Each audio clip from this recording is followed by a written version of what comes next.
Good evening. Before I get started, I wanted to say a few words about the importance of having a debate like this. Just yesterday, I don't know if this is accurate, it was on Reuters that an Egyptian court had sentenced 7 Egyptian Christians to death for having some role in the recent Muhammad film. I don't think those Christians are going to be killed. I think they're not even in the country. But it is a concern that people are being sentenced to death for having some role in a YouTube video that it was so horribly bad, no one would have watched it if there hadn't been international riots over it. And this is modern, moderate, post-Arab Spring Egypt sentencing people to death for making a YouTube video. In the past few decades, the world has seen riots, deadly riots, over a book, Salman Rushdie's Satanic Verses, over cartoons, those that were published in a Danish newspaper, and of course, now a YouTube video. And the point I want to make here is that whether people know something about Islam or not, they're looking at this and saying, hey, what's going on here? This is a concern. And I don't know exactly how things are here in the UK. I assume that it's pretty similar to the United States.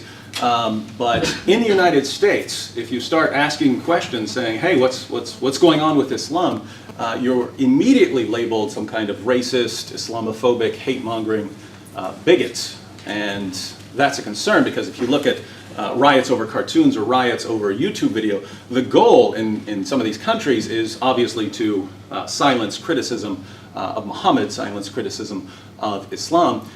And we find sort of the same goal, although a different means to the same end, in places like the United States and Europe, where you're not going to be arrested, you're probably not going to be killed over criticizing Muhammad or criticizing Islam. But you'll certainly face some consequences. You'll face ridicule, you'll face charges of racism and bigotry and so on. And, you know, I'm a Christian, I know what it's like to be criticized. It would never cross my mind if someone says, hey David, you've got all these problems with Christianity, Christianity's just silly and it's ridiculous. It would never occur to me to say, oh, what a bigoted hate monger. Now, obviously there are in the world bigoted hate mongers, they exist. But just the fact that someone criticizes my religion wouldn't put them in that category for me. So there is this concern about freedom of speech and Islam. It's probably my biggest concern about Islam, because once the freedom of speech goes, everything else is sort of hopeless, because now you can't even discuss the issues that would concern you. And the point of all of this is not to say something negative. The point is to say something positive. Namely, I'm absolutely thrilled that we're having a debate right now on a very sensitive topic. And I have to say, for the Muslim Debate Initiative, and especially Sami Zaatari, we've had our differences on all kinds of issues in the past, but at the end of the day, I have all the respect in the world for Sami and for NDI for taking on some of the most difficult topics anyone could think of. And, you know, is Islam a threat to society? That is probably one of the most difficult topics I can think of from a Muslim perspective. You know, standing here and responding to any kind of charges that someone might want to bring up, that charging that Islam is a threat. And so, again, I have lots of respect for this, and I hope to see debates like this in the future. Again, probably the biggest concern of lots of people is the relationship between Islam and free speech. And so this is a good way. This is a good way to inform people and get people talking. And as long as free speech, as long as we still have freedom of speech on the table, I think we can handle anything else.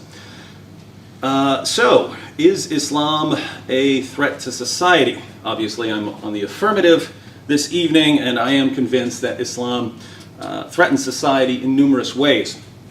But I'm going to limit myself to 2 areas tonight: Islam as a threat to non-Muslims and Islam as a threat to women. And to keep things simple, I'll focus on 3 points in each of these areas. I could bring up lots of other points, but I do want to make sure that we have time to fully address them, these points this evening. So let's begin with 3 ways Islam poses a threat to non-Muslims. First, Islam's attitude towards non-Muslims is a threat to society. Let's have a look at what the Quran says about Muslims first. Chapter 3, verse 110 of the Quran says to Muslims, "You are the best of peoples ever raised up for mankind." So Muslims are the best people in the world, according to the Quran. What about Jews and Christians? Surah 98, verse 6 reads in the Hilali Khan translation, "Verily, those who disbelieve in the religion of Islam, the Quran, and Prophet Muhammad, from the people of the Scripture," that's Jews and Christians, "and al-mushrikun will abide in the fire of hell. They are the worst of creatures." So Christians and Jews and polytheists and pagans and so on, I'm guessing atheists would be in the same category, we are the worst of creatures. Muslims are the best of people. So according to the Quran then, Muslims and non-Muslims are not equal. Muslims are the best, Jews and Christians are the worst. I'd say it's kind of hard to build a fair society when your God tells you that certain people are the worst of creatures. Keep in mind, that's worse than pigs, worse than dogs, worst of creatures in general. And we can see the results of these kinds of teachings wherever there's a significant non-Muslim population in a Muslim-majority country. So think about Pakistan. Not surprisingly, given the utter inferiority of Jews and Christians, the Quran condemns friendship with us. As we read in Surah 5:51, "O you who believe, do not take the Jews and the Christians for friends. They are friends of each other." We even know that Muhammad decided to get rid of all Jews and Christians in Arabia. In Sahih Muslim 4366, Muhammad said, "I will expel the Jews and Christians from the Arabian Peninsula and will not leave any but Muslims." Now, if Muhammad himself couldn't imagine living alongside Jews and Christians in the Arabian Peninsula, I don't know how Muslims today can tell us that Islam poses no threat to a harmonious society. Second, Islam commands Muslims to violently subjugate non-Muslims. And I would say this is certainly a threat to society. If you want to understand jihad, you have to understand one simple fact, and that's that jihad proceeds in stages. Muslims are commanded different things depending on where they are in the world. And the pattern we find in the life of Muhammad, the pattern we find in the Quran, the pattern we find in the Hadith, the pattern we find in the commentaries, it's all the same sort of 3-step pattern. 3 stages. Stage 1, when Muslims are outnumbered, they are to proclaim a message of peace and tolerance. And when Muhammad was a persecuted prophet in Mecca, when he had only a few dozen followers, we read one of the most peaceful passages in the Quran. I love this passage. Surah 109, "Say, O unbelievers, I do not serve that which you serve, nor do you serve him whom I serve. Nor am I going to serve that which you serve, nor are you going to serve him whom I serve. You shall have your religion, and I shall have my religion." That's what Muslims are commanded in Surah 109 to say to non-Muslims. You have your religion, I have my religion. What's the problem? That's when Muslims are a minority in society. That's just stage 1. Stage 2, when Muslim numbers increase, they are permitted to engage in defensive jihad. There are many passages in the Quran about defensive jihad. I'll read one. This is the first passage allowing Muslims to fight. For this, they were commanded not to fight, not even in self-defense. So Surah 22, 39 to 40 says, "Permission to fight is given to those upon whom war is made, because they are oppressed. And most surely Allah is well able to assist them, those who have been expelled from their homes without a just cause, except that they say, 'Our Lord is Allah.'" So, defensive. You can fight to defend yourselves. And many people in the West wouldn't have any objection to fighting in self-defense. People are, attacking your community or something like that. But lots of people want to pretend that that's the Quran's final word on dealing with non-Muslims, and it's just not. It's not in the life of Muhammad, not in the Quran, not in the Hadith. One of the last 2 surahs revealed was Surah 9. And we find a very different message in Surah 9 of the Quran. I'll read Surah 9:29 because it specifically refers to the people of the book, Jews and Christians. Surah 929, fight those who believe not in Allah. Notice what it says. Fight those who believe not in Allah. Not fight people who are persecuting you and expelling you from your homes anymore. Fight those who do not believe in Allah, nor the last day, nor hold that forbidden which hath been forbidden by Allah and his messenger, nor acknowledge the religion of truth, from among the people of the book, that's Jews and Christians, until they pay the jizya with willing submission and feel themselves subdued. So, fight unbelievers, including Jews and Christians, until they pay the jizya and feel themselves subdued. Muhammad said in Sahih al-Bukhari 69:24, I've been ordered to fight the people till they say, La ilaha illallah. And whoever said, La ilaha illallah, Allah will save his property and his life from me. Notice what he says. He does not say, I have been ordered to fight people until they stop attacking me. I have been ordered to fight people till they recite the Shahada. It's very different from the earlier stages of Islam. At first, where there's no fighting, and then when there's fighting in self-defense. Here it's fighting people specifically because of their unbeliefs. And I'd say that's certainly a threat to society. Third, Islam's command to kill apostates are a threat to society. Western nations generally support freedom of religion. If you want to become a Muslim, you're free to do so. If you want to leave Islam, you're free to do that as well. So how do we reconcile freedom of religion with Muhammad's command to kill anyone who leaves Islam? Let me quote some ahadith. Sahih al-Bukhari 69:22. Allah's Messenger said, if anyone changed his Islamic religion, then kill him. I don't know of a more clear command. If anyone leaves his Islamic religion, kill him. Sunan Ibn Majah 25:35. It was narrated from Ibn Abbas that the Messenger of Allah said, whoever changes his religion, execute him. Malik's Muwatta 36:18-15. The Messenger of Allah said, if someone changes his religion, then strike off his head. So how are these commands not a threat to freedom of religion and therefore to Western society itself? According to Islam, then, non-Muslims are inferior to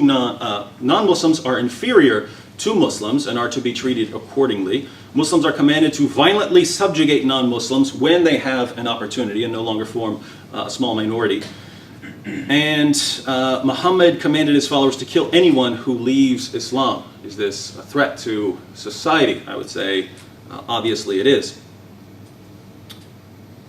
But Islam also threatens society by drastically reducing the status of women. Muhammad said in Sunan Abu Dawud, number 2135, if I were to command anyone to make prostration, sort of prostration in your prayers, if I were to command anyone to make prostration before another, I would command women to prostrate themselves before their husbands because of the special right over them given to husbands by Allah. What's a good woman like according to Muhammad? Jami' at-Tirmidhi 964. When Allah's Messenger was asked which woman was the best, he replied, the one who pleases her husband when he looks at her, obeys him when he gives a command, and does not go against his wishes regarding her person or property by doing anything of which he disapproves. The Quran even claims that women are the property of men. Allah tells Muslims in Surah 2:223, your wives are as a tilth unto you, so approach your tilth when or how ye will. So they're your fields where you sow your seed. Approach them however you want. So let's consider three specific ways that Islam threatens women and therefore society as a whole. First, Islam's support for wife beating is a threat to society. Surah 4:34 is a good place to start. The verse says, men are in charge of women. Why is that? Because Allah hath made the one of them to excel the other. So by nature, men excel women. And because they spend of their property for the support of women. So good women are the obedient, guarding in secret that which Allah hath guarded. But what do you do if these women get out of line? As for those from whom ye fear rebellion, admonish them and banish them to beds apart and scourge them.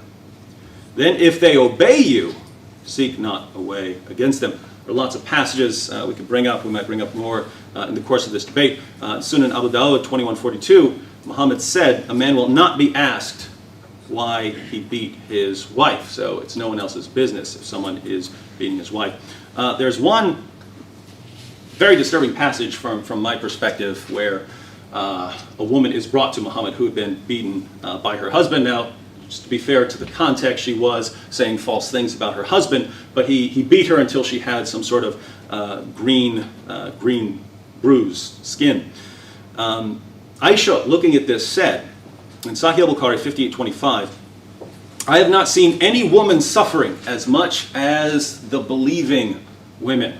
This is not David Wood saying this. This is Aisha, the mother of the faithful, saying, "I have not seen any woman suffering as much as the believing women." This is Aisha, this is one of Muhammad's wives, saying the Muslim women had it worse than the pagan women. Second, Islam's claims about the stupidity of women are a threat to society. In Surah 2:282, the Quran discusses contracts, and we find that the testimony of a woman is worth half the testimony of a man. The passage says, "And get 2 witnesses out of your own men. And if there are not 2 men available, then a man and 2 women, such as you agree for witnesses, so that if one of them, 2 women, errs, the other one can remind her." But why are women less reliable as witnesses? Muhammad tells us in Sahih al-Bukhari 26:58, the Prophet said, "Isn't the witness of a woman equal to half of that of a man?" The women said, "Yes." He said, "This is because of the deficiency of her mind." So women are deficient in intellect, according to Muhammad. Let's look at one more passage. Sahih Muslim 142. Muhammad said, "O women folk, you should give charity and ask much forgiveness, for I saw you in bulk among the dwellers of hell."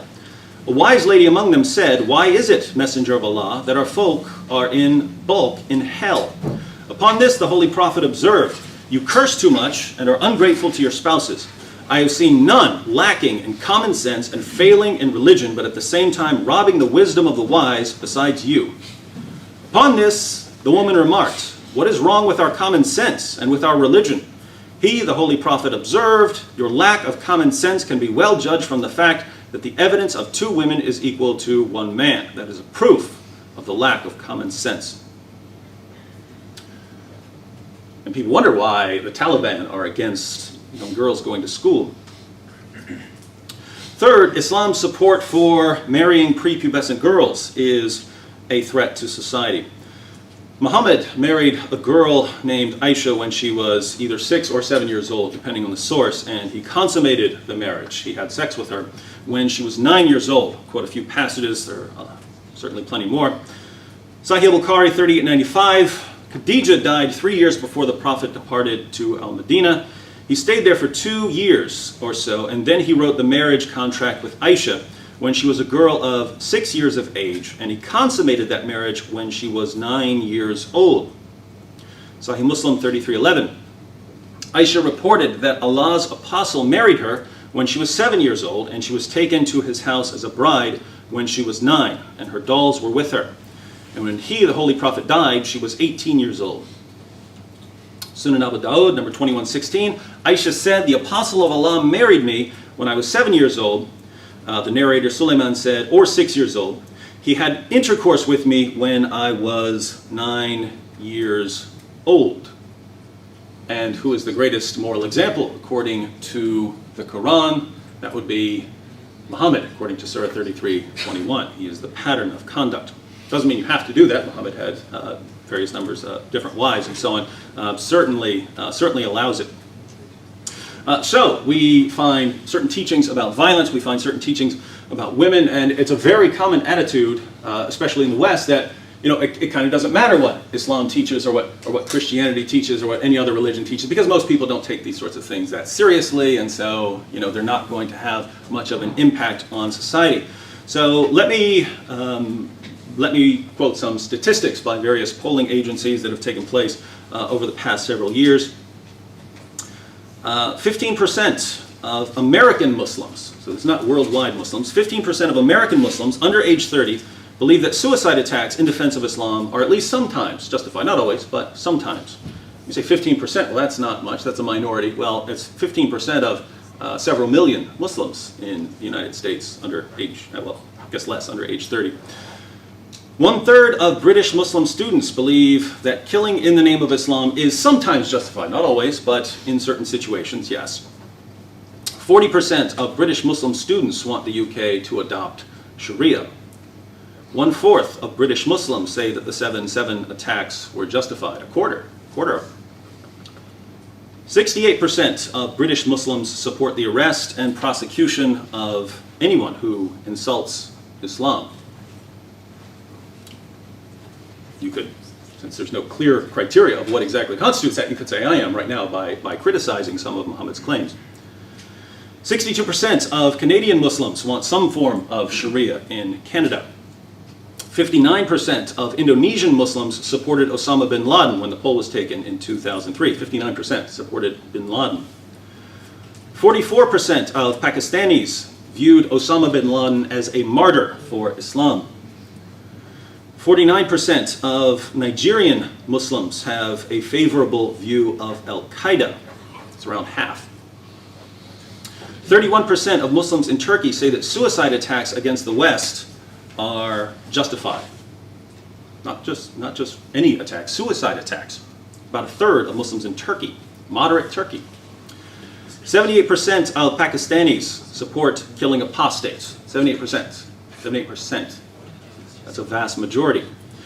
32% of Palestinians supported the massacre of the Fogel family. There are different views of the Israeli-Palestinian conflict, but as far as going in and deliberately killing children, about 1/3 of Palestinian Muslims support the actual act of going and targeting even children. 1/4 of Turkish Muslims support honor killings, and 1 in 10 young British Muslims support honor killings in some situations. So those are various things about violence. Let me give a quick statistic on gender equality and social institutions in a report from the Organization for Economic Cooperation and Development. They examined various countries around the world and rated them based on certain criteria: equal opportunities for education or employment for women, laws to protect women from physical violence, equal rights under the law regarding ownership of property, guardianship right to their own children, son preference, so if culture prefers sons to daughters, it gets a lower score, equal access to divorce rights, and the percentage of women married or divorced by age 16. So they rated these countries on how well they did on these various women's rights issues. Let me give you the bottom 12 countries, the 12 worst places in the world to live if you're a woman. Worst place in the world to live if you're a woman. Sudan, happens to be a Muslim majority country. Next, Afghanistan, Muslim majority country. Sierra Leone, Muslim majority country. Mali, Muslim majority country. Yemen, Muslim majority country. Chad, Muslim majority country. India, not a Muslim majority country, but it's among the bottom 12. Islamic Republic of Iran, Muslim majority country. Pakistan, Muslim majority country. Iraq, Muslim majority country. Yeah, thanks. Pakistan, Iraq, United Arab Emirates, and Libya, all Muslim majority countries, round out the bottom. So, where does that come from? Why is the correlation? Things can be related in various ways, but when we look at Muhammad's teachings and then look at the outcome of those teachings, the correlation is pretty straightforward. So we've seen, as far as non-Muslims, Islam views non-Muslims as inferior. Islam commands Muslims to violently subjugate non-Muslims, and Muhammad commanded his followers to kill apostates. As far as women, Islam at least allows, we wouldn't say you have to beat your wife as a Muslim, but it allows it. Islam declares that women are intellectually deficient, and Islam at least allows sex with prepubescent girls. I would view all of these as a problem. I just want to clarify here as I close out that when I say Islam teaches these things, I'm not saying any of the Muslims in here do this. There can be a massive difference between what Christianity teaches and what a Christian does. There can be a massive difference between what Islam teaches and what a Muslim does. But right now we're talking about whether Islam, the teachings of Muhammad in the Quran and the Hadith, are a threat to society. And I say, based on what we've seen, the answer is obviously yes. All right, is the sound all right for everybody? All right, first of all, I'd like to thank the FOSA staff and the Portsmouth ISOC for helping hosting this evening's debate. And I'd also like to thank David Wood for joining me again. We've debated several times.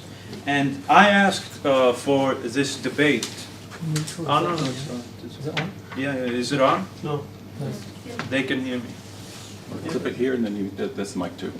I'll just hold it. Is the sound all right for everybody? Yes. Yeah, no, okay. So, You start. yeah. Start over.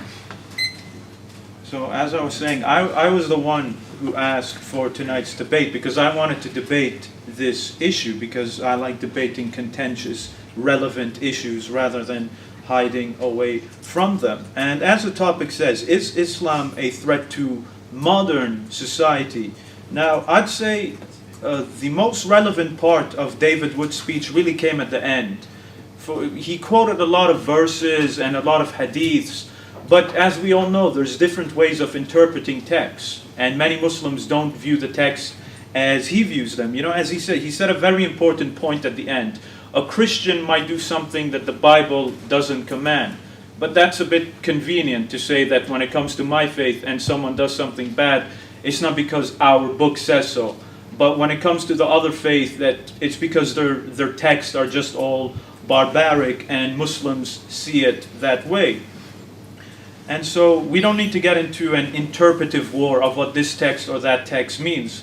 But we can get into that maybe in the rebuttal period, and I can address some of those points. And the reason I say that, as I said, at the end, Wood started making relevant points because he started talking about polls. Because in this debate, I want to actually debate the actual ground reality of what's going on rather than theological interpretations of verses. Because we can debate theology all day long, but then there's something happening in the real world. For example, Wood brought up the issue of jihad. And indeed, one of the main reasons why people say Islam is a threat to modern society, and David was making that point, is because of the issue of jihad, you know, terrorism. We have a lot of Islamic extremism today. And so the argument is Islamic extremists are a result of Islam. The reason you have people flying planes into buildings is because of Islam. You know, they looked at those teachings that Wood brought up, and they say, now we're going to go kill the non-believers because Surah 9:29 tells us to kill them, or because the Prophet commanded us to fight them. Now, if we want to understand terrorism, then we need to do a proper investigation of why those Islamic extremists are doing what they're doing. Then we can jump to conclusions. And I must say, I'm a bit qualified to talk about that because I wrote my dissertation on Osama bin Laden's network and why they're fighting. And it was a successful dissertation. So let's analyze the motivations of those terrorists before you want to just blame Islam. And here's a point we have to make. Just because we talk about their motivations does not mean we agree with them.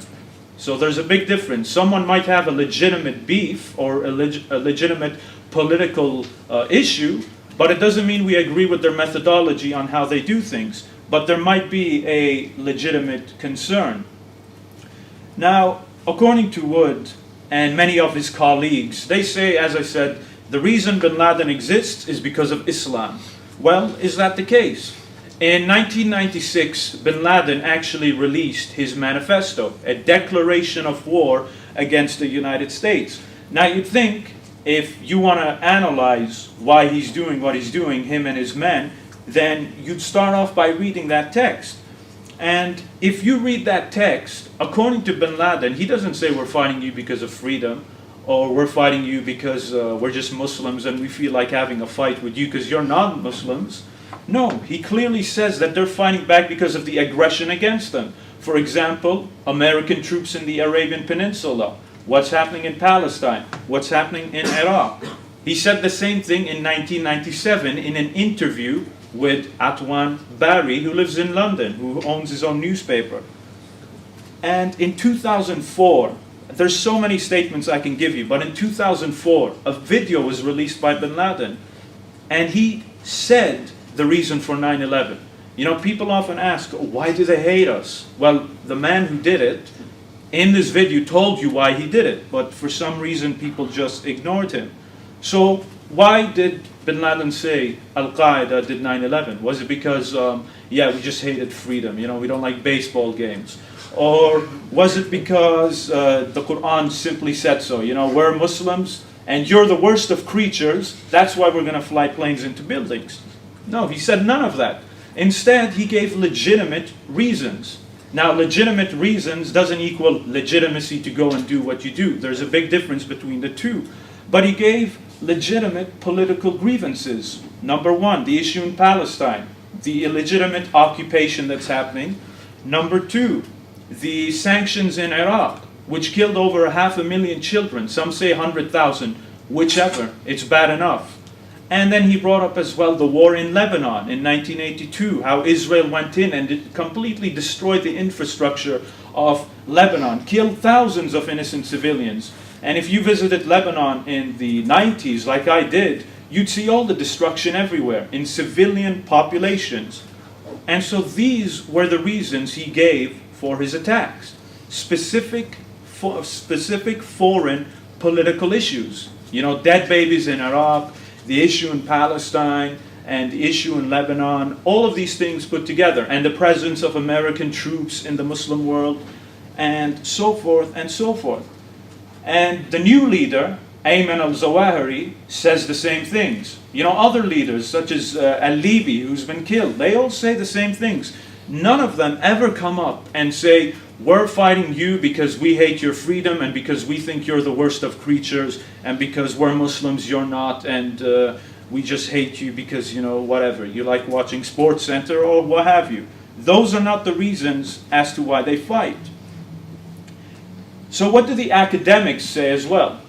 You know, let's strengthen the argument. We know what they say, we know what the actual extremists themselves say, so now let's go to the academics. So, for example, a recent study was made. David was quoting so many studies, so now let's quote our own studies. A study by the National Bureau of Economic Research. They recently did their own study which found that civilian casualties in Afghanistan at the hands of foreign troops creates enemies and causes people to become radicalized and to join the insurgency. That is their words. This is a Western organization saying that foreign casualties at the hands of foreigners in Afghanistan, foreign troops, causes people to become radicalized. It's not because they picked up the Quran and just said, yeah, today I feel like becoming a radical. What a surprise. Another study about drone strikes in Yemen found out the same thing. An in-depth report was done by the Washington Post, and they quoted human rights organizations, they quoted people in Yemen, and what did they find? According to their studies, drone strikes in Yemen caused an increase in support for Al-Qaeda in the Arabian Peninsula. In fact, there was a correlation. The more drone strikes happened, the more popular Al-Qaeda was becoming, and the more bigger they were becoming. So you can even see the direct correlation for yourself. And again, another surprise. What about drone strikes in Pakistan? A recent study was done by Stanford University and New York University. According to their own studies, people in the Pakistani tribal areas, civilians, are being terrorized. They're being terrorized by drone strikes. But in this case, it's good terrorism, right? Because when we, the West, do it, well, that's not really terrorism. Or there's justified reasons when we go and kill some innocent child and blow their limbs into pieces. You know, a lot of people were talking about Malala, the schoolgirl who got shot, and we condemn that. But what about all the Malalas who've been killed by drone strikes? Where's their condemnations? You know, where's their pictures? Why aren't they being put up there to be Time magazine's most influential person? Oh yeah, they're collateral damage. It doesn't matter.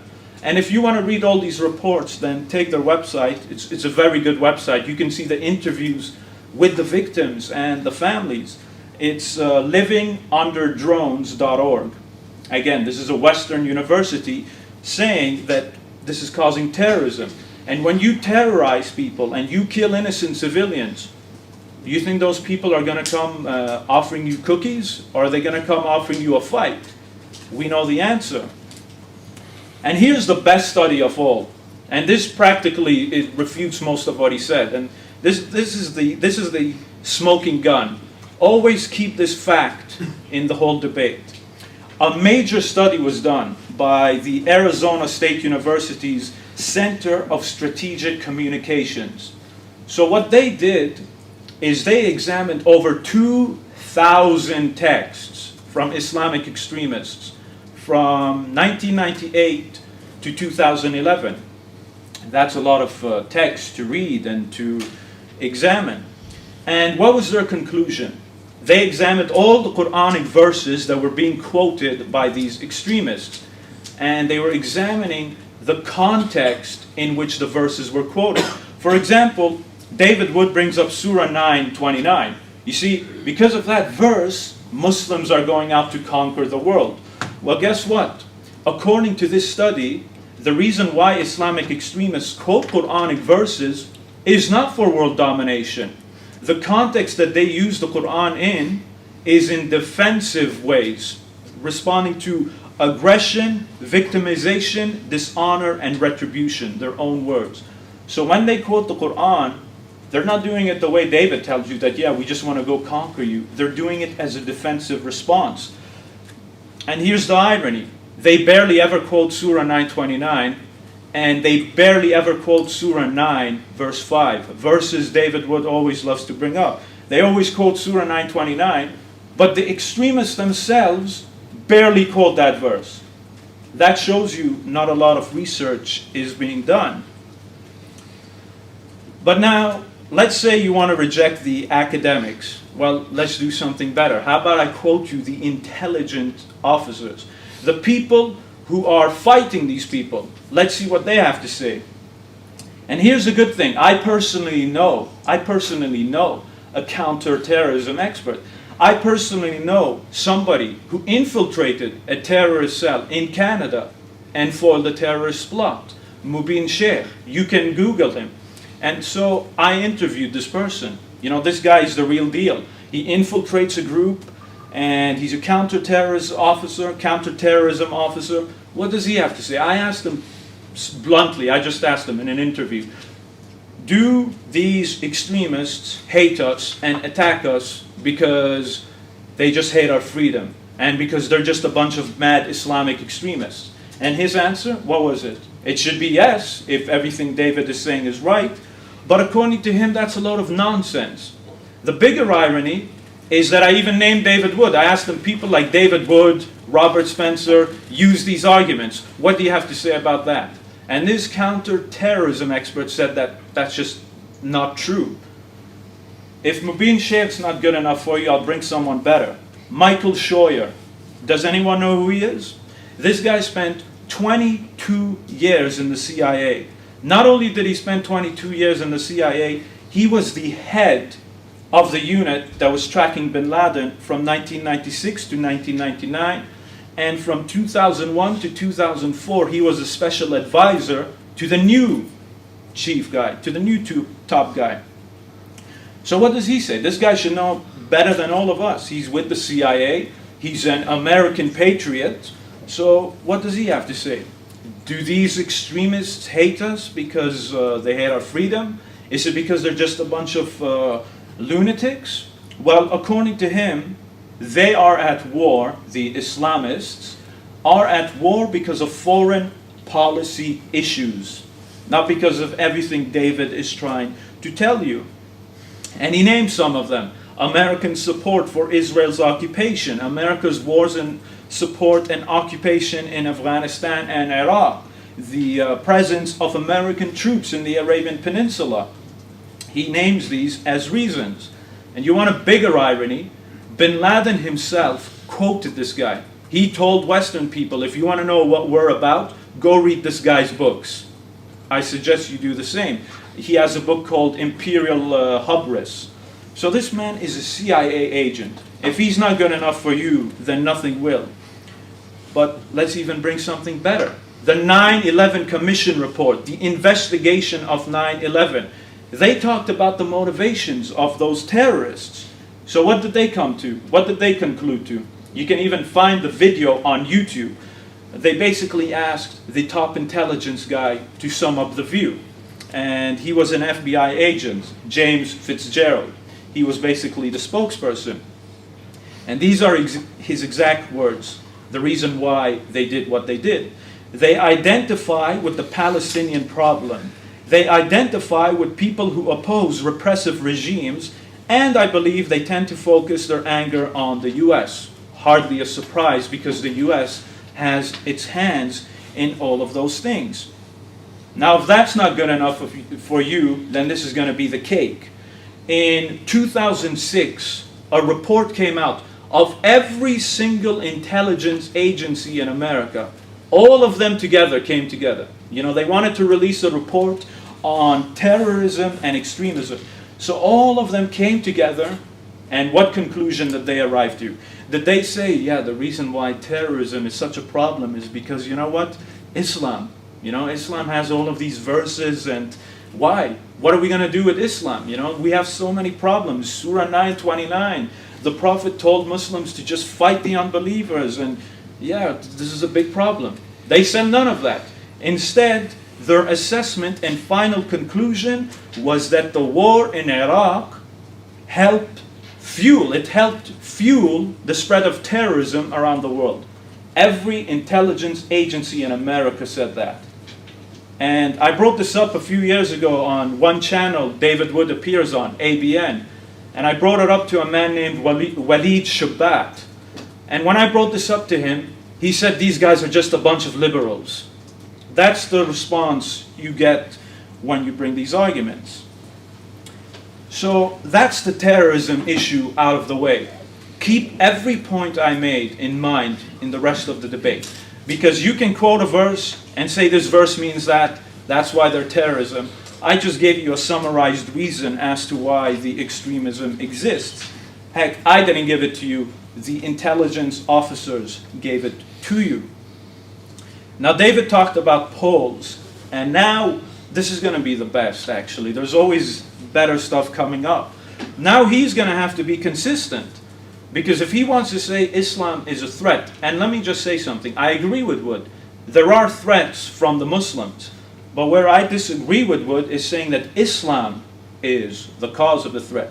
You see, I'd be on the same page as David if he was saying, yeah, we got a problem with Muslims and we got to sort it out, like honor killings. I'd 100% agree with Wood. We need to get together and try to stop that. But the problem is, he puts the blame on someplace else. Oh, it's because of Islam. Forget about all the Hindus and non-Muslim Africans doing honor killings. Forget about passion killings that take place in the West and South America. Yeah, just forget about all of that. You see, I can't do that. But nonetheless, on polls, now this is where we need to be consistent, because according to Wood, Islam is a threat because of all the polls he mentioned. Well, they did a poll in America last year, in America alone. They did a poll with Christians, Jews, Muslims, Mormons, and atheists. And they asked each group, which group was more likely. So they came up to you, say you're a Muslim, and they asked you, is it justified for the military to kill civilians, to target and kill civilians, not collateral damage? So that was the question. 21% of Muslims said it's justified. What about the rest? 58% of Protestants and Catholics said it's justified for the military to kill innocent people. 64% of Jews said it's justified. 43% of atheists and agnostics said it's justified. In opposition, Muslims were the highest number of people opposed to killing innocent civilians by the military. What about the non-military? They asked them another question. what if it's a small group of people or an individual who kills a bunch of civilians? Is that justified? 11% of Muslims said it's justified. 26% of Protestants said it's justified. 27% of Catholics said it's justified.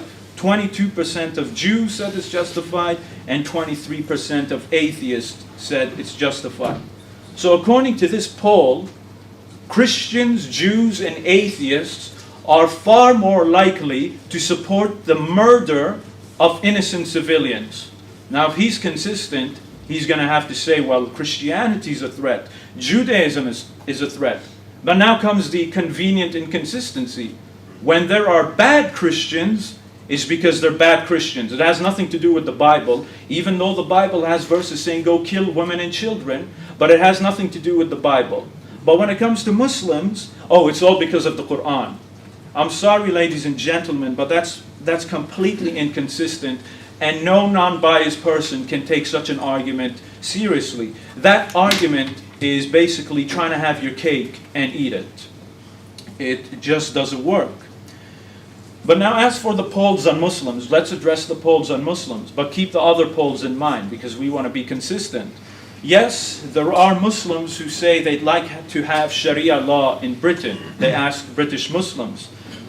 Now, we need context.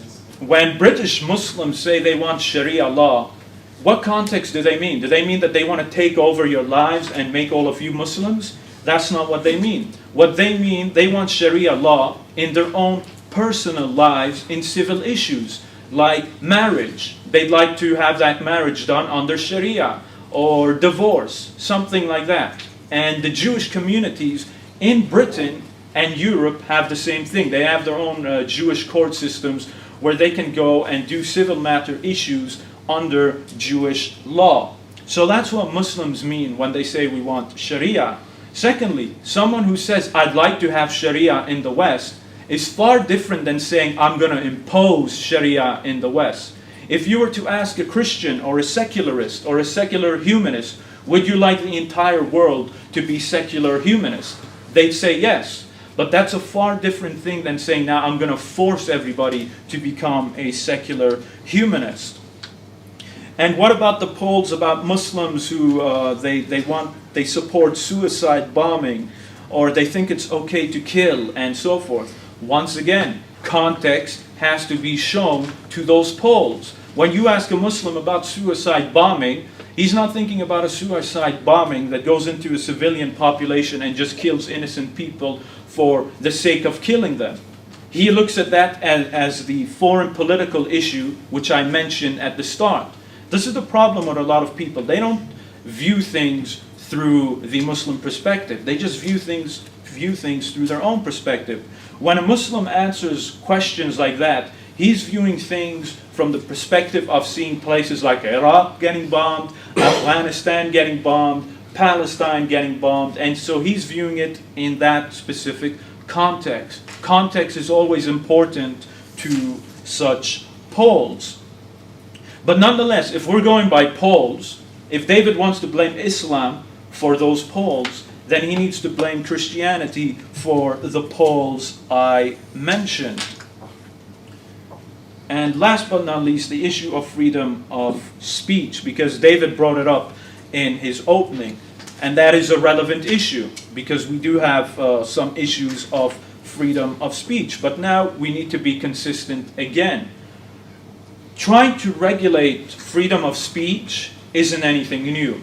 So when people point their fingers to Muslims and say, look at these Muslims, they're trying to ban freedom of speech, let's blame Islam.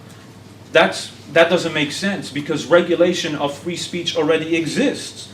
For example, in most of Europe, it's a crime to deny the Holocaust. You can get arrested for standing up on stage and saying, I don't think the Holocaust happened. I don't agree with it, but if some scholar or some pseudo-academic wants to argue that, he'd be arrested and sent to jail for that. So freedom of speech is already regulated. In all of Europe, we have something called hate speech laws. So what is hate speech laws? Hate speech laws is the right to imprison or fine anybody who attacks another group of people because of their race, gender, or creed. And then we have something called defamation laws. Defamation laws are the very basis of prosecuting someone for offensive speech. Oh, you spread slander against me, so I'm going to sue you. That's regulating free speech. So freedom of speech is already regulated in Western society. So to act like it's something new with Muslims is false.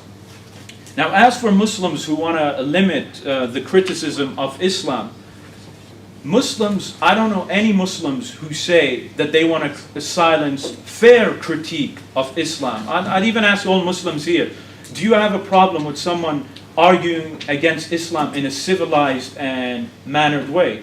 Do you have a problem with that? No. Muslims don't have a problem with that. What Muslims are trying to silence or ban, which I don't support, by the way, because I can take it and I can give it back, but nonetheless, what most Muslims have a problem with, such as the Organization of Islamic Cooperation States, the OIC, they want to ban hate speech that defames Muslims and brings negative consequences to Muslim society, such as comparing Muslims to Nazism or comparing Muslims to a secret enemy within who wants to take over. That is hate speech. You know, that's not civilized speech that's critiquing a religion. We saw that same speech used decades ago on another group. In fact, the irony, when the OIC say they want to prosecute Islamophobia, they use the laws I just brought up. Hate speech laws, defamation laws. It's a crime to deny the Holocaust. They say, you already do that, so why don't you do that with us? So they're not trying to invent anything new. So freedom of speech is all good. Like, let's debate in a civilized way. Most Muslims don't have a problem with that. And I'll even challenge you, bring up any major Muslim group who said we want to ban civilized discourse between Christians and Muslims. We just want to ban a nice debate. I don't think that exists. But anyway, my time is up. All right, well, thank you, Sami, and I appreciate a lot of the information you shared. A lot of the information based on your personal studies was new. Just to review what I argued in my opening statement, I argued that Islam poses a threat to society in two major categories: one, non-Muslims, and two, women. As far as my arguments that Islam poses a threat to non-Muslims, I said that Islam's attitude towards non-Muslims, namely that Muslims are superior to non-Muslims, is a threat to society, as is Islam's command to violently subjugate non-Muslims and Muhammad's command to kill apostates. As far as women, I argued that Islam supports wife beating. This is certainly a threat to society. Islam declares that women are intellectually deficient, and Islam promotes marrying prepubescent girls. These are all threats in various ways to society. Sami didn't answer much of that, so I'm assuming he'll get to that in the rebuttals. He did say he doesn't want to get into an interpretive battle over the Muslim scriptures, but if these scriptures say what I'm saying that they say, then obviously they're a threat to society. If the Quran commands Muslims to subjugate non-Muslims, obviously that is a threat to society. So I hope he'll deal with some of the texts I presented. Sami spent a lot of time pointing out that Muslims who act in the world, or Muslims who engage in terrorism, for instance Al-Qaeda, they don't act from the motivations that I presented. So when Al-Qaeda views what they're doing, it's not we want to subjugate the non-Muslims because they're the worst of creatures. It's because they're interfering in Muslim lands. And actually, I happen to agree with most of what Sami said in his presentation on this context, and we're actually going to come to some agreement here. Sami said that Osama bin Laden was fighting against the West because of Western interference in Muslim lands, and he said that most Muslims who quote the Quran in the context of groups like Al-Qaeda and so on, quote the Quran for defensive texts, not for offensive texts about going out and subjugating the entire world. And I agree completely. Let's review the three stages of jihad And you can read about these even in certain Muslim sources. If we want to go through sources, we can do that. But it wasn't challenged so far. What I said was that Islam, in Islam, jihad proceeds in stages. When Muslims form a small minority of the population, as Muhammad did in Mecca, they are to promote a message of peace and tolerance, as Muhammad did when he was in Mecca, and as the Quran verses revealed during this time specify.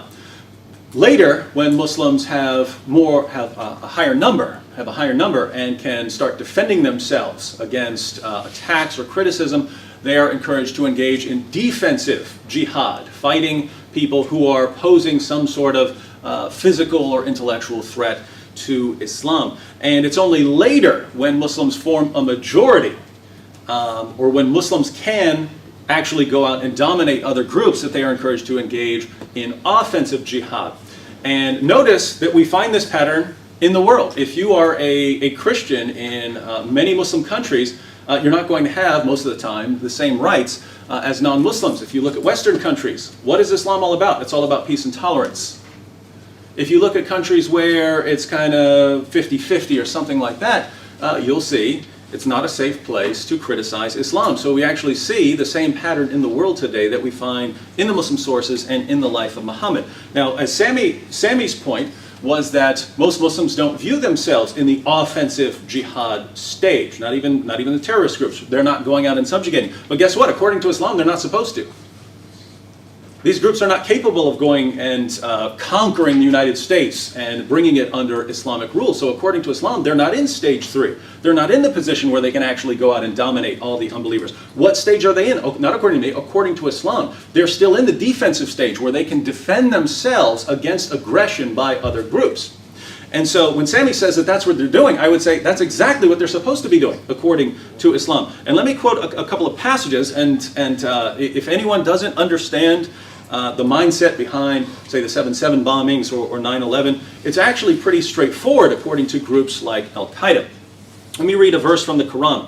Surah 5, verse 33. The recompense of those who wage war against Allah and His Messenger and do mischief in the land is only that they shall be killed or crucified, or their hands and their feet be cut off on opposite sides, or be exiled from the land. That is their disgrace in this world, and a great torment is theirs in the hereafter. What's the punishment for making mischief in a Muslim land? It's death, or depending on the severity, imprisonment or something like that, or exile. So the penalty for making mischief in a Muslim land is death in an extreme case. Well, there is no more extreme form of making mischief in a Muslim land than having a non-Muslim military presence in the Muslim land. Or from a Muslim perspective, occupying an entire country, as with Israel. Many Muslims would view it that way. So Muslims regard the United States' involvement in Iraq or Afghanistan, or United States support for Israel, as making mischief in a Muslim land. And what would be the penalty, according to Islam? The penalty, as we just saw in Surah 5, verse 33, is death. Now that would apply to people who actually are going out and making the mischief. But there's something interesting. If you study groups like Al-Qaeda and the writings they put out, they say that the average person in the population might actually be responsible as well. And why? They're basing it on Muhammad's teachings. Let me quote you two ahadith from Muhammad. Sunan Ibn Majah, 27:59. The Messenger of Allah said, "Whoever equips a warrior in the cause of Allah, he will have a reward like his. Whoever equips the warrior has a reward equal to the warrior." Sahih al-Bukhari, 28:43. Allah's Messenger said, "He who prepares a ghazi," ghazi is a jihad fighter, "going in Allah's cause is given a reward equal to that of a ghazi." Notice what he says here. It's not just the person going out doing the fighting who gets the reward for the fighting. The person who funds that fighter, who funds that soldier, gets an equal reward. Why? Because the soldier wouldn't be able to go out and fight if it wasn't for the person who's funding the soldier. Makes perfect sense. What does that mean, though? If the United States is at war in Iraq or Afghanistan, or doing something else in some other Muslim country, and the penalty is death, that's the penalty on the soldiers.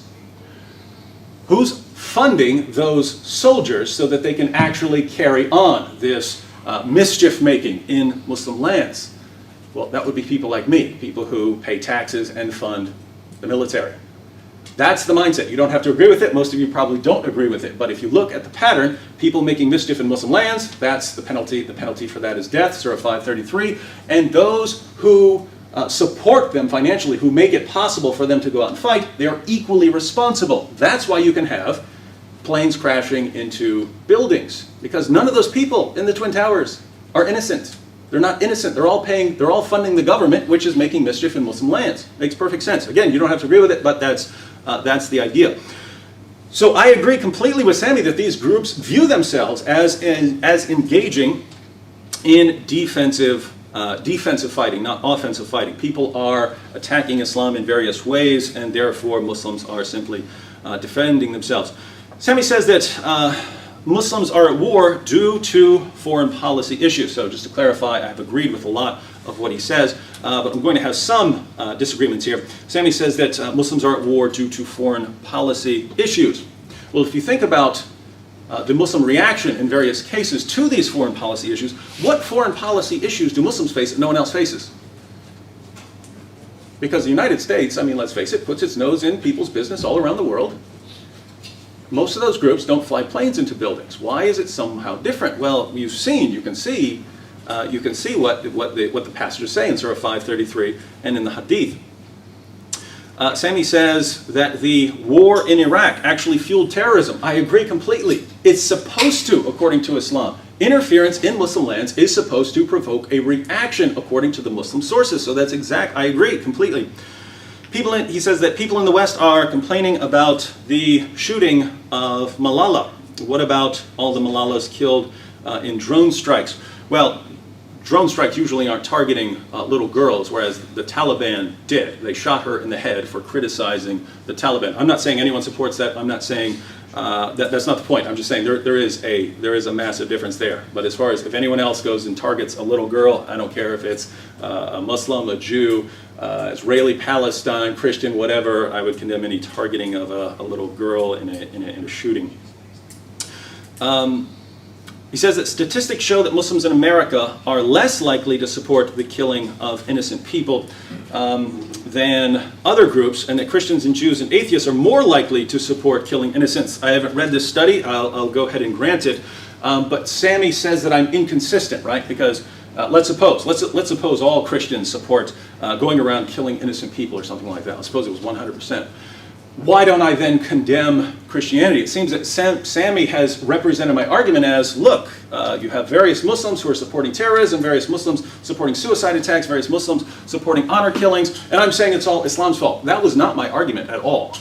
My argument was, look, here are the sources which call for certain treatment towards non-Muslims, and here are sources calling for certain treatment of women, and then we see how these teachings have played out in the world, and people are obviously taking some of these teachings seriously. Just to clarify, whether it's Christians, whether it's Muslims, right? A Christian, as I said earlier, a Christian can do something that totally contradicts Islam. A Muslim can do something that totally contradicts Islam.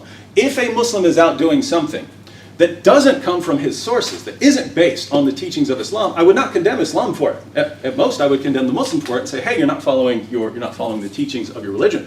I would apply the exact same standard consistently to Christians, Jews, whoever. But when a Muslim is following the teachings of his religion, then I have to say it's Islam. It's Islam that is posing a threat here. I'm out of time, so I'm certain that Sami has some responses. I hope he'll get to some of the points I brought up in my opening statement, and I'll be looking forward to responding. All right. Lots of points to respond to. Now, David, basically, it's good he ended on what he said, because he started on that point, that he brought up issues from Islam which he views, or teachings that he views as a source, that cause or can cause problems to non-Muslims, Islam's attitude to non-Muslims. But what did I say in my presentation? Because I addressed that. That's his way of reading into it. David Wood looks at a verse that he thinks has a bad attitude to non-Muslims, and so he'll read it and say, you see, that's the problem. But what I'm saying is that's your reading. and the argument can be used against you as well. Like the poll I brought up about Christians, that I could make the same argument. Now you say they're not being good Christians, but I can just turn around and say, well, there's a verse in the Bible that says that, so I see it that way, and they're bad because of that verse. So that's very subjective. So that point remains. According to you, there are these sources in Islam that can cause problems, but I'm saying that's the way you read it. For example, the issue of you can't be friends with non-believers. Well, if you actually read it properly, it doesn't say friends. The word is actually allies or protectors. So right there is a big difference of how we're going to read it and how many other Muslims are going to read it. Secondly, there's another verse in the Quran, in the 60th chapter, that says that if someone's not oppressing you, there's no reason why you can't be good and kindly to them, which we'd even say friendly. So it's all about how you look at things and analyze them. And so what I'm basically trying to say is that you're looking at things from your own perspective. So rather than go into this circle of interpretive wars, let's look at the ground reality. So you brought up the issue of jihad, and I explained how those terrorists don't look at jihad the way you do. And you agreed with me. You said, yeah, they're defending themselves. But then you go on to say, but that's only for now, because then there's 3 stages of jihad. Well, that's all theory. Where did they actually say that? You know, we have what they say. The studies say that there is no plan for a conquest. Not now, not in the future. So once again, that's not really an argument. That's an interpretive issue. Let's stick with what's actually happening. But I'm glad we got that out of the way, because on your website you often quote stories of terrorists being arrested, and then you quote Quranic verses. You never say on your website that, oh, these guys were arrested because they viewed themselves as defending themselves. You quote verses from the Quran and then say, see, so much for Islam being a religion of peace. You see, that's why they got arrested, because Surah 9:29 told them to do that. But as I proved in my opening, they're not doing that because they just read the Quran and say, let's just go blow things up. They're doing it because of foreign policy issues. And by the way, that's not me saying it. I quoted you all the sources. Michael Scheuer, go look him up. The intelligence agencies, just put in 16 intelligence agencies, Iraq. And that report from the New York Times will come up. The Stanford and Arizona University, New York University, I've quoted you the academics. So that's not really what I'm saying. That's what the experts and the intelligent officers are saying. Now, the issue of issues to women. David brought up the issues that concern him, that Islam is a threat because of those verses. But now again, that's the difference which I said. If you want to talk about honor killings and gender equalities, then most Muslims will fully support you. But the difference between me and you is that you simply just want to blame Islam for all those issues, when many times those same issues you find in non-Muslim countries. You know, domestic abuse. You talk about wife beating, but there's so much domestic abuse happening in the West.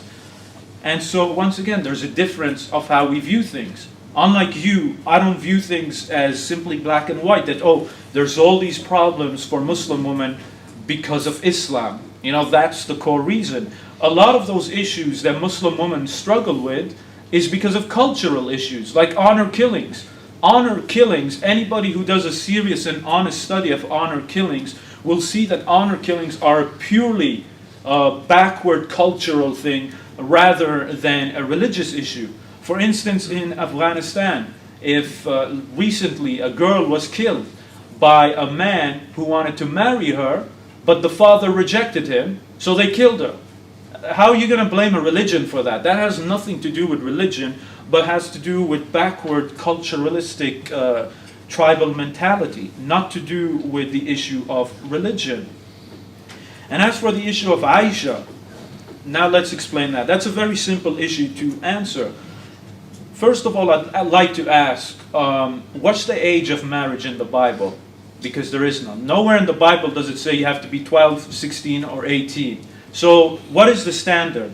According to the standard of both faiths, Christianity and Islam and Judaism, the right age for marriage is when she is fit, both mentally and physically. That's the criteria of marriage. And back in the day, young girls, we view them as young girls now, but back in the day, marriage to young girls was very normal. We might view it differently because society has changed, but back then, not just in the Middle East, but virtually in many places in the world, including the United Kingdom, including Europe, marriage to young girls, they wouldn't even be called girls, was very normal. Secondly, even if you read the hadith only says Aisha moved in with him. There's nothing about sexual intercourse or what have you. But nonetheless, even if there is those issues, back then that's the way society was. We might view it differently, but back then a 15-year-old boy would be viewed as a man ready to go into war. These days 15-year-olds are not viewed that way. They're more busy playing PS3 or what have you. Society has changed, and anybody who does a simple academic study will see that for themselves. Now obviously, in today's age, it would be wrong to marry a 9-year-old. Why? Because in today's society, we know 9-year-olds are not fit for marriage, especially mentally. They're not ready for marriage. So any Muslim who's indulging in child marriages are wrong.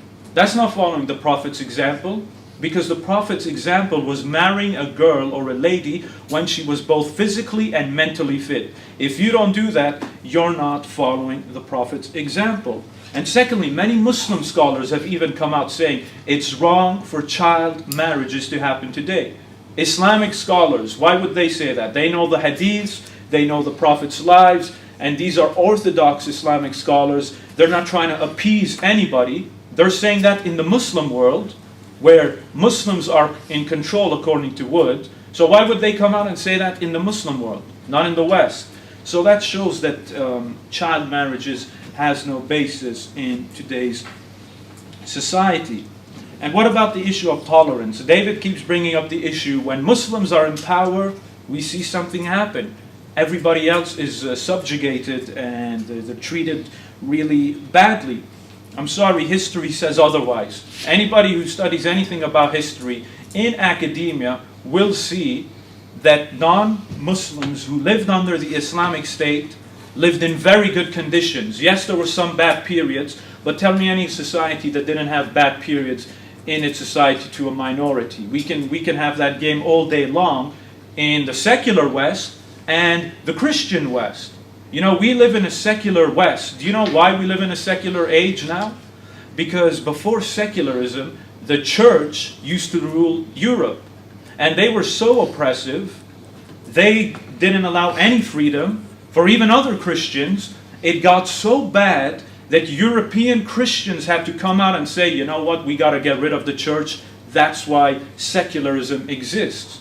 So when Christians talk about freedom of speech, that's not because of Christianity. That's not because of the church. That's because of secularism. And now David can say, well, I agree, Sami, the church was wrong. Well, I don't have a problem if he says that. But notice how inconsistent. When the church is bad, David will say, yeah, because they weren't good Christians. But then he'll point the finger at Muslims when an Islamic state or a Muslim country is bad. Oh, look at them. You see, that's because of Islam. But when Christianity had so many centuries of backwardness because of the church, oh, that just doesn't have anything to do with Christianity. I mean, you just have to be completely biased not to see the inconsistency in that argument. It just doesn't make any sense. But nonetheless, as I said, if anyone studies the history of Islam, the Islamic State, non-Muslims thrived under the Islamic State. There are many examples of that. For example, in Al-Andalus, the Jews were thriving under the Islamic State. They even had their own golden age back then. And what happened? The Christians came back, kicked the Muslims out, and then what did they do to the Jews? They slaughtered them all. But again, that has nothing to do with Christianity. But if it's Muslims, well, look, they just hate the Jews. That's just very inconsistent. And to the issue of gender equality, David Wood named like 12 countries, Mali, Yemen. I mean, Yemen doesn't even have a proper working central government. How are you going to blame Islam for that? Anybody who studies anything about politics, and thankfully I have, Middle East politics, Anybody who studies that knows that a country with a weak central government, a country with a corrupt government, is going to have corrupt institutions. Not because of the religion, but because of corrupt politicians. I mean, he names Afghanistan. Are you kidding me? Afghanistan doesn't even have a proper... The central government of Afghanistan, Karzai's brother, is dealing in the drugs trade. So, I mean, like, don't quote these governments. I mean, Pakistan, Libya, they don't even have a government at the moment, at least not a proper working government. And the irony, Libya, before we overthrew Gaddafi, we were more than happy to send dissidents to Gaddafi to torture. So where's the consistency? Don't blame Islam for that. You see, I'd agree with Wood. There are problems in Muslim countries with gender inequality, and we need to fix that. But when you put the blame on the wrong issue, you're not going to fix the problem, because the problem isn't Islam. Take Islam out of the Middle East, you still have those same corrupt institutions. And a large part of the corruption you see in the Middle East, which is changing, has largely been down to corrupt secular parties, not Islamic parties. I mean, Egypt before was secular, Gaddafi was secular, and so forth. So Islam doesn't get the blame. So that's all I'm saying, and my time is up. All right, thank you, Sami. I'll go ahead and jump right in. Sami says that my views of the Muslim scriptures are subjective. Well, no, not at all, because the Quran claims over and over again to be clear. It claims it like a beating drum over and over again. The Quran is clear. It's fully explained. It's explained in detail. This is what the Quran says about itself. So when the Quran says, fight those who do not believe in Allah, notice I say, well, when it says fight those who believe not in Allah, it must mean fight those who believe not in Allah. And if that's what it means, then obviously that would pose a threat to society. And Sami says, well, that's just your interpretation. That's what the verse actually says. So if it means something else, please explain what it means. He says, I agreed with him that Muslims are simply defending themselves. Actually, what I agreed with is that Muslims view themselves in this defensive stage. And that there are implications, there are Islamic implications of these defensive strikes, and that according to Islam, as I explained, in Islam, if someone is making mischief in a Muslim land, the penalty is death, and according to, not according to me, according to Muhammad himself, the person who supports that mischief making, even if it's a taxpayer, is also guilty, and that this is why we see various terrorist attacks. I simply said that groups like Al-Qaeda view themselves as obeying these passages. Sami said that Muslims are fighting because of foreign policy issues. Again, I think it's important. What foreign policy issues do Muslims face that no one else faces? Because we see Muslim groups, obviously not all Muslims, but we see Muslim groups like Al-Qaeda responding in a very different way. He says that non-Muslims who lived in Islamic states had things pretty good. I would invite Sami to read some of the early sources. According to Islam, you have to make the unbeliever feel subdued. Read the Pact of Umar. Read the Pact of Umar and tell me that the Christians who had to agree to that, who had to agree that they weren't going to speak too loudly, that they weren't going to repair the roofs of their churches if the roofs caved in, that they couldn't wear crosses, that if they were sitting down and a Muslim entered the room, they had to get up and give the Muslim their seat. Ask them what kind of treatment this was. Again, it's the early Muslim sources. Now, if let's suppose there's a Muslim area where everyone is treated equally, that would be great. That would be wonderful. The point is that would not be what Islam commands. The best of people, Surah 3, verse 110, Muslims. The worst of creatures, 98:6, Jews and Christians. Sami says that I'm inconsistent because when the church is bad, I don't condemn Christianity. But when Muslims do something bad, I condemn Islam. I've already explained this. I don't know how I can make it any more clear. If the church, let's say the Christian church, goes on an absolute killing spree, what does Christianity teach? Love your neighbor as yourself, love your enemies, and pray for those who persecute you. That's what Christianity teaches. If a person, I'm just going to go around killing everyone who disagrees with me, you're not following Christianity. And so when I brought up any of these issues involving Islam, it was, here's what Islam teaches. I showed what Islam teaches first, and then I showed the outcome of what Islam teaches. On the issue of wife beating, Sami says, well, there's lots of domestic abuse in the West. Why do I blame Islam for domestic abuse? Couldn't it be cultural? Absolutely, there can be cultural domestic abuse. And you can have domestic abuse in America, in the United Kingdom. You can have it anywhere. The difference is most groups don't have a scripture from God justifying it. So that most groups, when they see someone beating a woman, say, hey, you need to stop that sort of thing. If you tell a Muslim, and I don't mean them, I don't mean Muslims in general. I don't think most Muslims in the UK do this. But I'm talking about according to Islam. If you tell a man, how dare you beat your wife, you're wrong. What's the response? What are you talking about? What are you talking about? Surah 4:34 says I can, and Muhammad himself said a man will not be asked as to why he beat his wife. So you have no basis. You have no basis for condemning the wife beating in an Islamic context. Sami said that honor killings are the product of a backwards culture. And I certainly agree here, and I do want to agree that you don't have to be a Muslim in order to engage in an honor killing. There have been Christians who have killed people in honor killings. In other words, some idea of restoring family honor, and you have to kill the guilty person. And it happens in India. But statistics show over 90% of honor killings worldwide are committed by Muslims. When you start getting to over 90%, you have to start asking yourself, is this coincidence? Is this coincidence? And I'll be the first one to admit, you don't have clear commands from Muhammad, as you have, let's say, pray 5 times a day. You don't have go out and kill your daughters if they become rebellious or something like that. But we have to ask why this practice thrives more in Islam than it does in other contexts. Sami would say it could be cultural. Possible that it's cultural, but I look at Islam and I quoted a passage, Surah 5, verse 33. What did that passage say? The penalty for making mischief in a Muslim land. Some people look at themselves as, hey, if my daughter here is setting a bad example for society, I have to do something about this. It's a smaller form of making mischief in a Muslim land, very vague crime.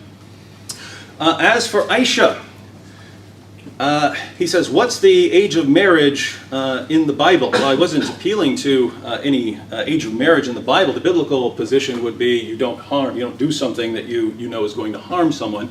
And we know that marrying 9-year-old girls can be very harmful to them. That's a fact. If you'd like to go through some of the scientific or medical claims, I'd be fine. He said the right age for marriage is when girls are fit. Well, 9-year-old girls are not fit. 9-year-old girls are not fit for sex or marriage. Sami said back then, cultures were different. Well, think about this. Think about this. According to the Quran, Surah 33:21, Muhammad's the example for all mankind. That's why lots of Muslims will try to dress like him or go to the bathroom like him. Muhammad is the example for all mankind. And so if anyone is going to sort of rise above just the common culture, well, why wouldn't he? And the pattern laid down by Muhammad is, if you want to marry a 9-year-old girl, that's up to you.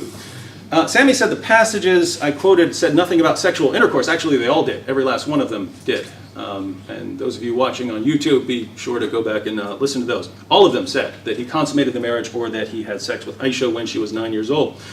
Sami says that Aisha was fit and that girls matured faster back then. According to the passages, Aisha was still playing with dolls, and she was playing on a swing when her family came to get her to take her to the consummation of marriage. She sounds like a normal little girl.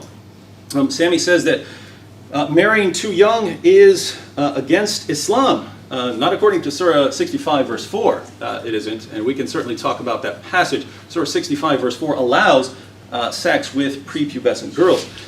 Sami says, on the list of women's issues, I named a bunch of backwards countries.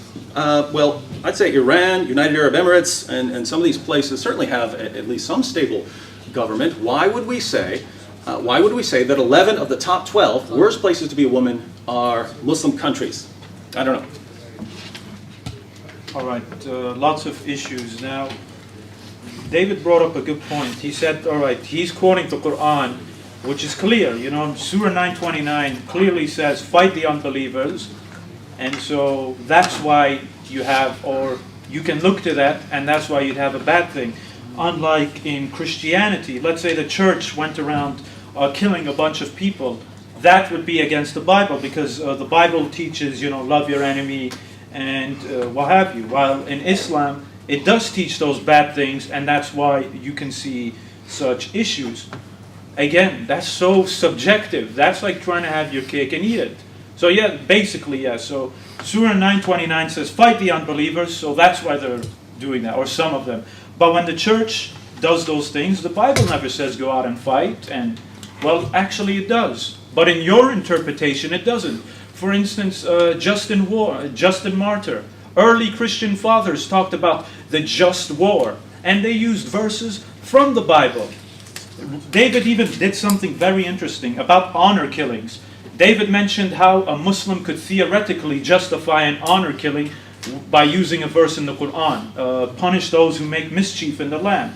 So a Muslim will use that verse to justify honor killing, though I don't think they do. But nonetheless, so a Muslim can read the Quran how he wants to, and he can arrive at that conclusion.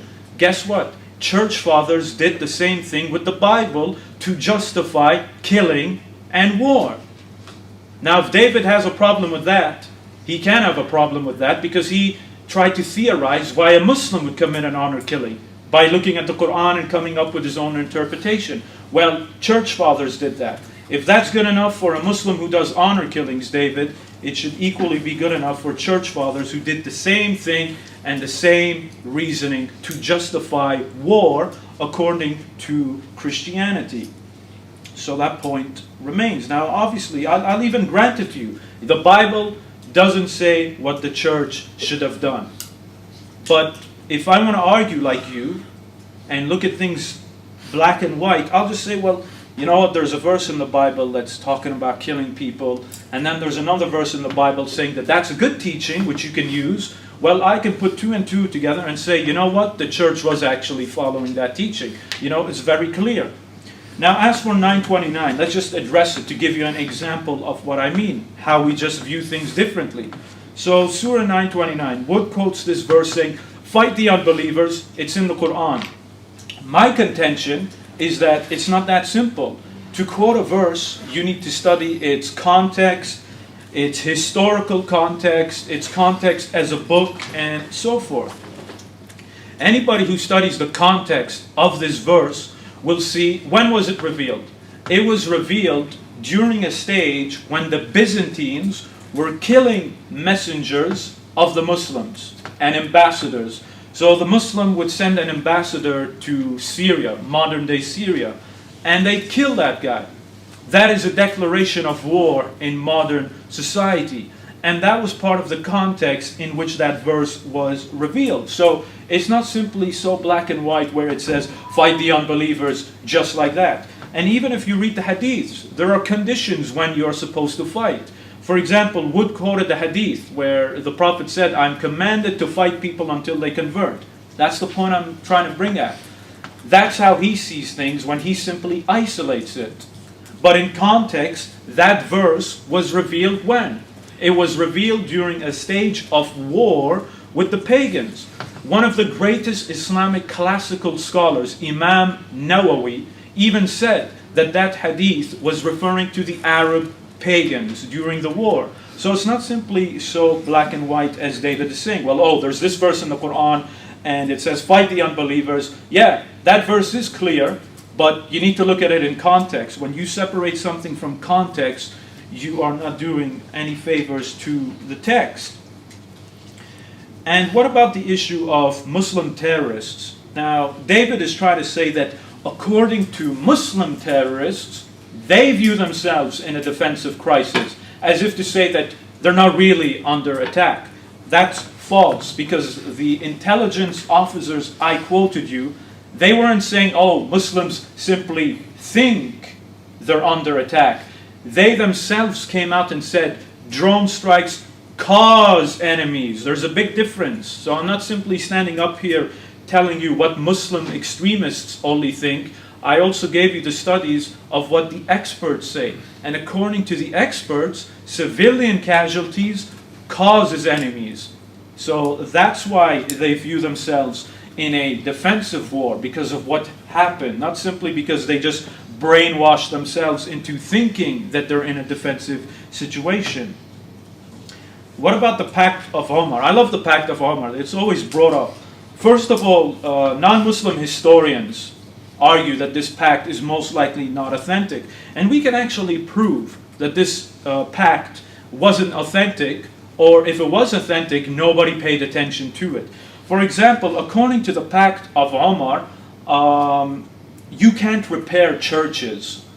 Well, if you couldn't repair churches, why are there churches still standing? Some old historical churches from that time. If you couldn't repair a church, then they would have all been destroyed and what have you. Secondly, the Pact of Omar contradicts a whole load of other texts we have of Christians who are free to worship. They don't have to get up for a Muslim. They have their own churches. They have a right to repair their churches. So the Pact of Omar stands against all of that. And even if the Pact of Omar is authentic, what did I say? There's always going to be a period in history when things aren't going to be so good and when a minority won't be treated that well. That's always going to happen. You're never going to have perfect harmony in a society. And so that's all the Pact of Omar would do. But you see how black and white that argument is. Oh, the Pact of Omar, look how it humiliated Christians and whoever. So therefore, you see, there's a problem in Islam. Again, I can use that same example. There were worse cases under the church. So are we going to now say, well, the church is also responsible? That would be too black and white. Now, what about the issue of Aisha? The Prophet had sex with her. Well, if you actually read it again in the Arabic, it just says he went into the house or into. It doesn't say sexual intercourse, and there is a debate and argument with that. And I can refer David to a scholar who knows the Arabic, and I personally know the person, and they could discuss that further. Now, what do we mean when we say the Prophet is an example to all of mankind and for all times? Yes, he's an example, but the form can change sometimes. So just because the Prophet drove a camel doesn't mean you have to drive a camel. But what does it mean? It means you can have some modes of transportation. The main point remains that when the Prophet got married, he married a girl or lady who was fit for marriage. That's the example we take. So we marry a lady who's fit for marriage, not to do with the age. And my time's up. All right, well, I'd like to thank everyone for being so calm. I know that it can be difficult if someone is criticizing someone like Muhammad. It would be difficult if someone were criticizing the teachings of Jesus. So I'm glad everyone is happy to take part in this kind of debate. I argue that Islam poses a threat to society in terms of its attitude towards non-believers, in terms of its command to violently subjugate non-Muslims, and in terms of killing apostates. Sami's position has simply been, well, there can be other interpretations of that, and that's just your interpretation. Well, I want to point out it's not just my interpretation here. When I talk about Islam commanding Muslims to, if they have the opportunity, subjugate non-Muslims, that's not my interpretation. That's the interpretation of Muhammad's companions. That's the interpretation of some of the greatest scholars of all time. For instance, I invite you to read Ibn Kathir's commentary on that. Well, I don't have time, but Ibn Kathir's commentary, you can read it. It's available online. He says that the Muslims were supposed to fight the Christians and the Jews because of our beliefs. Some of the other issues, Sami seems to keep saying, well, yes, David, if you wouldn't condemn a Christian, you wouldn't condemn a Jew for doing these sorts of things, but yet you condemn Muslims. Well, my approach has been the exact same since I started. Lay out the Muslim teachings and then the results of those teachings. Sami says that anyone who knows the context of 929 says that it was during a time when Byzantines were killing the messengers. Read the commentary of Ibn Kathir. The historical background was Muhammad said the pagans are no longer allowed to take the pilgrimage to Mecca, and the Quraysh said, how are we going to make money now? And Muhammad said, 929, fight those who believe not in Allah until they pay you the jizya. Sami says that the Pact of Umar wasn't authentic. I would just close out if we're saying that's, I mean, first of all, someone like Ibn Kathir certainly thought it was, and the dispute is usually over whether it was Caliph Umar or some other Umar. But if we're saying that life is a picnic under Islam, let me read one of Bukhari's works in 1103. Abu Hurairah reported that the Prophet, may Allah bless him and grant him peace, said, "Do not give the people of the book the greeting first. Force them to the narrowest part of the road." And in response to this, Ibn Umar, one of Muhammad's companions, we read that a Christian greeted Ibn Umar. Ibn Umar returned the greeting, and when he learned that the man was a Christian, he went back to him and said, "Give me back my greeting." There is this attitude of forcing Christians to the narrow part of the road, of making them feel themselves subdued. This is obviously a threat to society. Sami says it's got nothing to do with Islam. I say your prophet and your sources say something completely different. All right, we'll try to do Q&A if there's any time, but because we had it planned for Q&A, so it's nothing to do with me and Wood. But nonetheless, as for tonight's debate, now tonight's debate comes down to the main issue. It's David Wood quotes all of these verses and hadiths, and I'm not rejecting them. I'm not saying they don't exist. What I'm saying is that his reading and interpretation of those hadiths or Quran is his own subjective view. That's my argument. And I brought up the terrorists, the extremists, to even show that those people fighting don't view things as he does. And that we can do the same thing with the Bible. Or not with the Bible, with the church. The point is, the church used to be very bad. So if I want to use David's type of argument, I'll just say, well, there's a verse in the Bible, and that's why they were bad, because they saw it like that. Now, David will say, well, they were wrong. The Bible doesn't say anything like that. The Bible doesn't say kill people. That's the point I'm trying to make with the Quran. When David quotes a verse saying, fight the unbelievers, or treat everybody badly, my argument is that the Quran does not make those arguments. And an example is Surah 929. David quotes Ibn Kathir. Ibn Kathir is just one scholar. You know, just because one Islamic scholar said something does not make it an issue of unanimity or unanimous. So that's not really a major argument of what Ibn Kathir said that, so that must be that. And even the issue of not greeting somebody first. Let me give you another example of how that interpretation, or how David is explaining that, is so black and white. Back then, when certain people used to greet the Muslims, specifically the Prophet, they would say, "Death be upon you," in Arabic. They twist the words. So it was in that context that the Prophet used to say, don't greet them first, because they used to come and greet the Muslims and a Prophet in a very negative manner. But there are also plenty of other hadiths that do talk about greeting people in general, which say, if somebody greets you, greet them with a better greeting. It doesn't say if they're a Muslim. It's talking about everybody. So again, the point I'm trying to make is we have to look at these things in context. And even the issue of supposedly force a non-Muslim down the narrow side of the road. Muslim scholars didn't view it like that. Back in the Islamic State, when a Muslim used to pass by a Christian or a Jew, they weren't pushing them to the side. Nobody saw it like that. So again, it's not simply so black and white. So all I'd say is that we need to just be consistent and not look at everything in a black and white manner, because we can do it with both the Bible and the Quran. Thank you.